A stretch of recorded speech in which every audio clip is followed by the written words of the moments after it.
জগন্নাথ দেবের পিসির বাড়ি,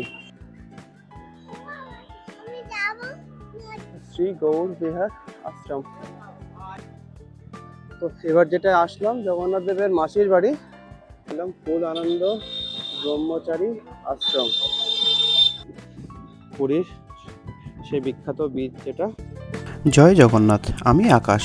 পুরী ভ্রমণের তৃতীয় পর্ব নিয়ে আমি আবারও আপনাদের সামনে চলে আসলাম। আশা করি আপনারা সবাই ভালোই আছেন। আগের পর্বগুলোতে তো আমি দেখিয়েছি পুরীর সমুদ্র সৈকত, ধ্বজা পরিবর্তন, আর আজকের ভিডিওটি একটু অন্যরকম। আজকের পর্বটি সেই সব ধার্মিক মানুষদের জন্য বানিয়েছি যারা দীর্ঘদিন পুরী ভ্রমণে আসতে পারেনি, কিন্তু মনে সবসময় জগন্নাথ দেব রয়েছেই। আজকের ভিডিওটি সম্পূর্ণ ধার্মিক। আসলে প্রচণ্ড গরম থাকার কারণে কোনারক, নন্দনকানন, ধবলগিরি এই দিকগুলোতে আমরা যাইনি। আমরা গিয়েছিলাম পুরীর কিছু লোকাল সাইট সিন করতে, সাথে ঘুরে দেখব পুরীর সবথেকে পরিচ্ছন্ন সমুদ্র সৈকত যেটা গোল্ডেন বিচ। আশপাশটা ঘুরে দেখার জন্য বেরোলাম আজকে। আমরা তিনজনেই বেরিয়ে পড়েছি। তো এখানে একটু অটো টোটো সবই পেয়ে যাবেন আশপাশটা যদি ঘোরা। আশপাশ বলতে আমি কোনারক ওই সাইডগুলো বলছি না, এই চণ্ডী মন্দির, গুপ্তকাশী, এই যে জায়গাগুলো আছে এইগুলো ঘুরে দেখার কথা বলছি।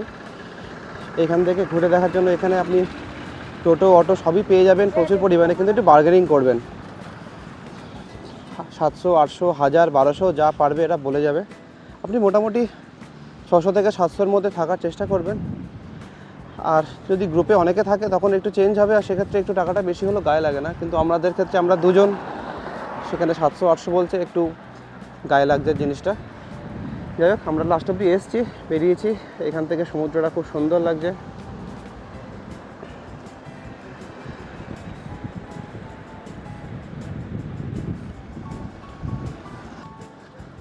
খুব রোদ্দুর এখন, আজকে মে মাসের 7 তারিখ, বাইরে প্রচণ্ড রোদ্দুর।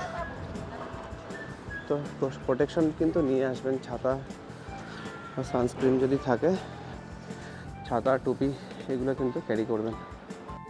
এই মন্দির কিন্তু 11টায় বন্ধ হয়ে যায়। এখানে আমরা দেখব মা চণ্ডী এবং জগন্নাথ দেবকে একসাথে।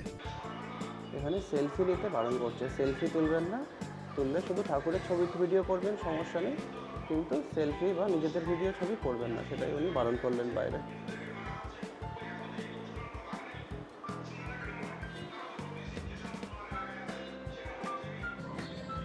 তো আমরা দেখলাম বিপত্তারিণী চণ্ডী বাড়ি, এবার যাচ্ছি বৃন্দাবনের দিকে। আর সাইডের রাস্তাটা এখানে একটু খারাপ আছে, এখানে রাস্তাটা একটু খারাপ, এখনো সেরকম পিচের রাস্তা দেখছি না, রাস্তা খারাপ প্লাস ধুলো। আমরা এলাম এবার বৃন্দাবনে। এখানে অটো থেকে নেমে কিন্তু খালি পায়ে হাঁটতে হবে। তো আমাদের চিনির একটু পায়ে গরম লাগছে, তাই তো? এদিকে তাকাও, ক্যামেরার দিকে তাকাও। আমাদের চিনির পায়ে গরম লাগছে, তাই চিনি গাছের উপর উঠে পড়েছে, তাই তো? শ্রী গৌর বিহার আশ্রম।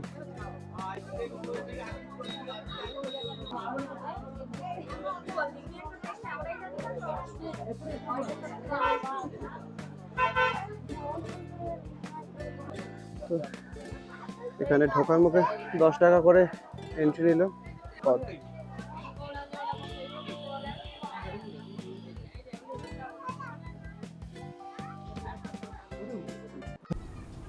এরপরে চলে আসলাম গুপ্ত বৃন্দাবনে। মূল প্রবেশদ্বার দিয়ে প্রবেশ করেই ভিতরেই দেখতে পেলাম জগন্নাথ, বলরাম এবং সুভদ্রাকে, আর সাথে আছে রাধাকৃষ্ণ। আসলে কিছু ভিডিওতে আলাদা করে কিছু বলতে লাগে না, শুধু দু চোখ ভরে অনুভব করতে হয়। এই ভিডিওটাও ঠিক সেরকমই। এই ভিডিওতে আপনারা দেখবেন সমস্ত ধরনের দেবদেবীকে। আমাদের হিন্দু শাস্ত্রে যত দেবদেবী আছে প্রায় সমস্ত দেবদেবীকে দেখতে পারবেন, আর সাথে দেখতে পাবেন রাধাকৃষ্ণের লীলাচিত্রের বিভিন্ন চিত্র।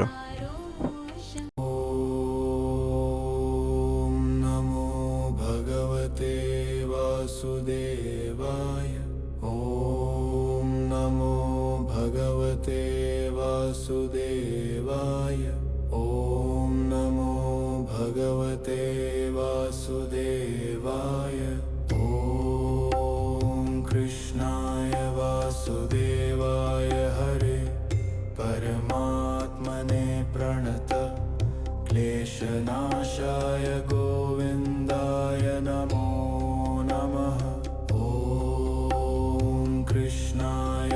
वासुदेवाय हरे परमात्मने प्रणत क्लेशनाशाय गोविन्दाय नमो नमः।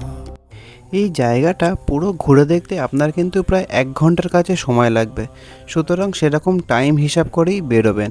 আর এই জায়গাকে কেন গুপ্ত বৃন্দাবন বলা হয়?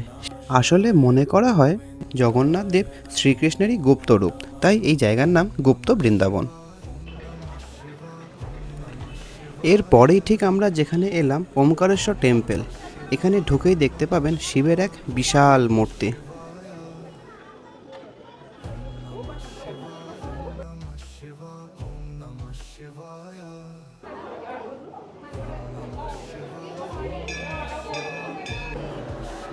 দেখ কত গরু, দেখ কত।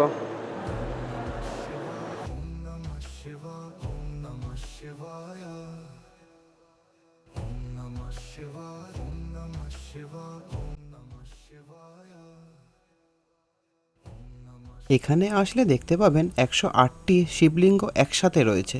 তবে এখানে কিন্তু সব শিবলিঙ্গ কালো নয়, কিছু শিবলিঙ্গ সাদা আর নীল শিবলিঙ্গও কিন্তু দেখতে পাবেন।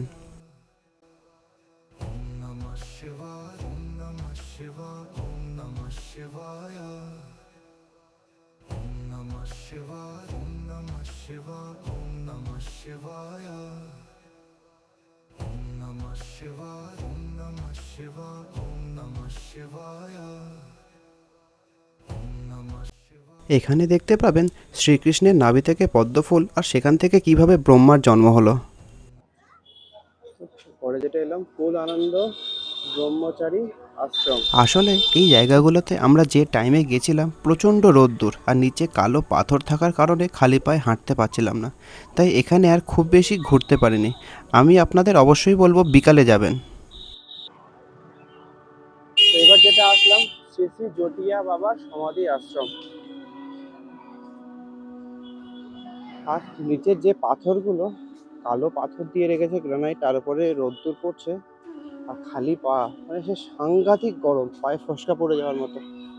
এই জায়গাটা তাও সিমেন্টের আছে একরকম, এখানে জুতো পরে আছি, পা পুড়ে যাওয়ার মতো। তো পরবর্তী স্পটে আমরা যেটা এলাম জগন্নাথ দেবের পিসির বাড়ি।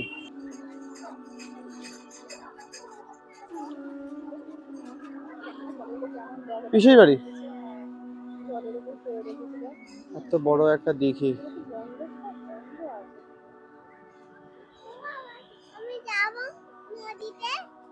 নদীতে যাওয়া যাবে না, দেখি আয় আয়।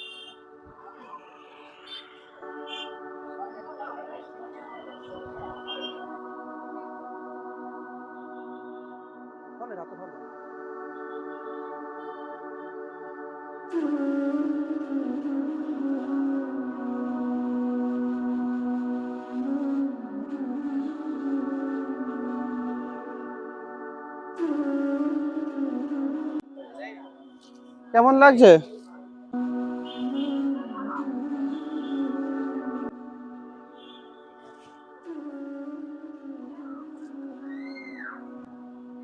তো এবার যেটা আসলাম জগন্নাথ দেবের মাসির বাড়ি, যেরকম বললাম মাসির বাড়ি দীর্ঘদিন ধরে, দীর্ঘ বছর ধরে এটা বন্ধ আছে, তো বন্ধই আছে, কবে কি খুলবে কেউ জানে না কিছু।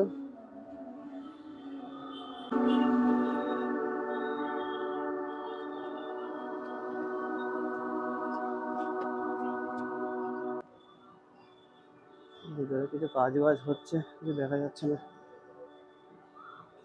আর কিছু না পেয়ে শেষে 3টে আইসক্রিম কিনলাম, 3টে আইসক্রিম কিনে নিয়ে যাই, আমরা 3জনে খেতে খেতে যাই। তো 2019 সাল থেকে এটা বন্ধ, এখন 2026 চলে এলো, ভিতরে এখনো বিশাল কাজ বাজ কিছু হচ্ছে, এখনো মনে হচ্ছে না 2-4 বছর আগে এটা খুলবে বলে। তো মাসির বাড়ি আপডেট আপাতত এই। এরপরে আসলাম বুদ্ধা টেম্পলে, প্রচন্ড রোদ্দুর, এই টাইমে অলমোস্ট ফাঁকাই, কিচ্ছু নেই।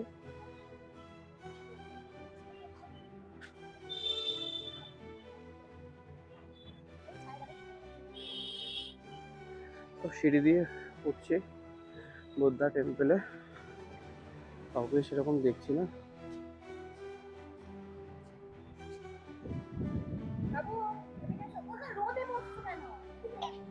আয় চলে আয়। এই রোদ্দুরে বসে আমরা গল্প করবো এখানে? হ্যাঁ, এটা কি গল্প করার জায়গা? হ্যাঁ, গল্প বিকেলবেলা করা যায়, এই রোদ্দুরে গল্প করা যায়? তো এইবার এলাম পুরীর সেই বিখ্যাত বীচ, যেটা গোল্ডেন বীচ।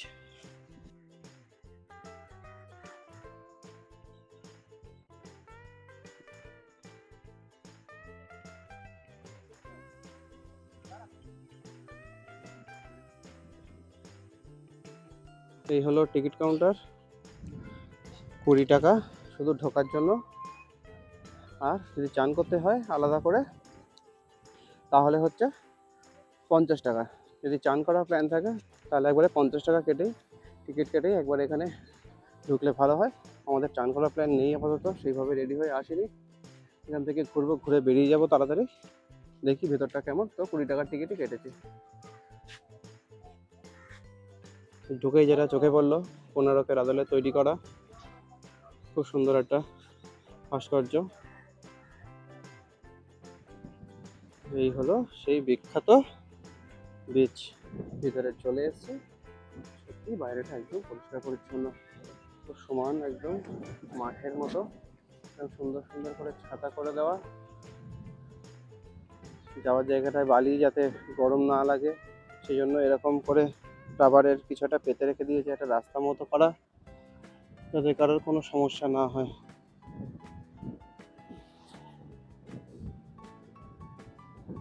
একদম পরিষ্কার, সত্যি একদমই পরিষ্কার।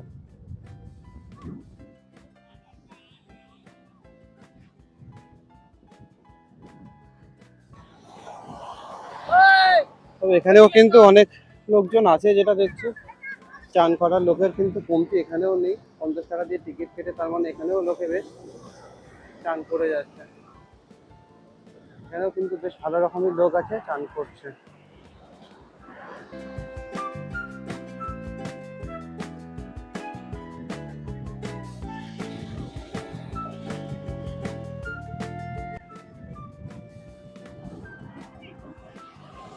তো হাঁটতে হাঁটতে এদিকে চলে এলাম, এদিকটা আর কোনো লোক নেই, একদমই ফাঁকা।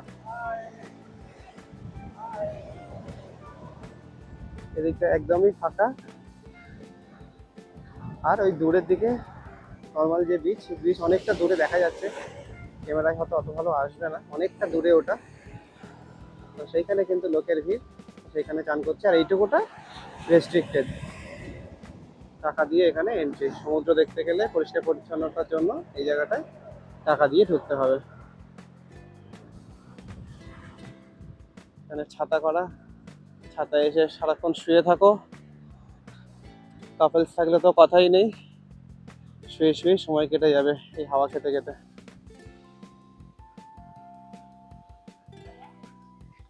তো চান করার পরে এখানে চেঞ্জিং রুমও আছে, 50 টাকা।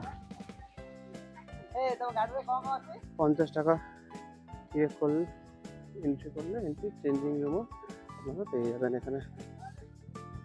আউটসাইড ইউরিনেশন 200 টাকা, টোব্যাকো 300, স্মোকিং 500, অ্যালকোহল 1000, কুকুর dog 1000, illegal work 2000, drone use 5000, strictly prohibited. আর ঢুকেই বাঁদিকটায় এখানে বাচ্চাদের অনেক রাইডস টাইডস পেয়ে যাবেন। যেমন বিকেলের দিকটায় আসলে, যদি চান করার প্ল্যান না থাকে, বিকেলের দিকটায় আসলে কিন্তু বাচ্চারাও আনন্দ করতে পারবে, বড়রাও একটু ভালো করে ঘুরতে পারবে। দুপুরে রোদে আসার কারণে বাচ্চারাও ভালো করে ঘুরতে পারবে না, চড়তে পারবে না, আর বড়রাও তো পারবেই না। বাচ্চাদের এরকম দোলনা করা আছে সুন্দর সুন্দর, অনেক রকম কিছু দোলনা, অনেক কিছু জিনিস দিয়ে সাজানো। কিন্তু মানে 20 টাকা দিয়ে যদি ঢোকা যায়, বাচ্চারা কিন্তু বেশ আনন্দই করতে পারবে।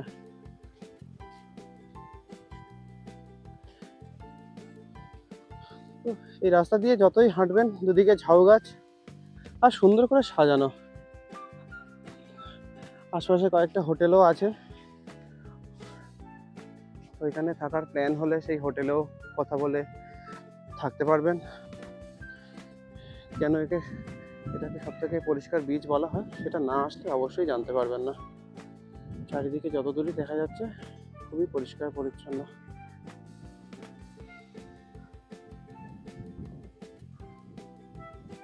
ভলিবল খেলার জায়গাও আছে, জলের মধ্যে ফুটবল খেলতে পারবেন, যত রকম স্পোর্টস আছে। তবে সেগুলো আলাদা করে কিনতে হবে ভলিবল খেলার প্ল্যান থাকলে, সবাই বন্ধুরা আসলে, বাট সব অপশান এখানে অ্যাভেলেবেল।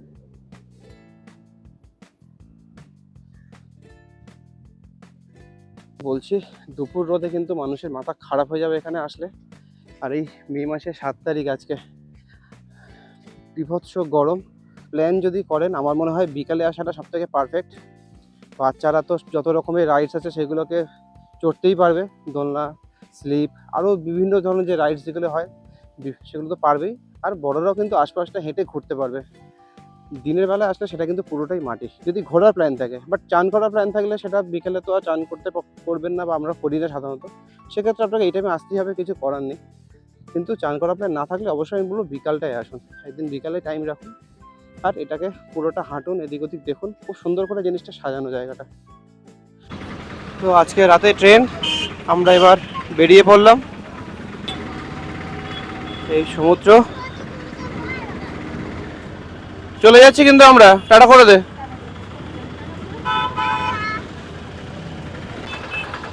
এই সেই টান, এটার পরে আর সমুদ্র কিন্তু দেখা যাবে না। পৌঁছে গেলাম স্টেশনে। আসার সময় ঠিক যতটাই মনে আনন্দ থাকে, যাওয়ার সময় কিন্তু ততটাই মনটা খারাপ হয়ে যায়। এই পুরী এমন একটা জায়গা, চোখের কোণে কিন্তু যাওয়ার সময় জল চলে আসবেই। জানি না কেন, আমার সাথে হয় না, সবার সাথেও হয়, বাট মন খারাপ কিন্তু লাগেই। পুরী স্টেশনের মধ্যে আমরা চলে আসলাম। আমাদের ট্রেন এখনো অ্যানাউন্স করেনি। পুরী ভ্রমণের 3টে পর্ব আপনাদের সামনে নিয়ে আসলাম। ভিডিও কেমন হয়েছে কমেন্টে জানাতে কিন্তু ভুলবেন না।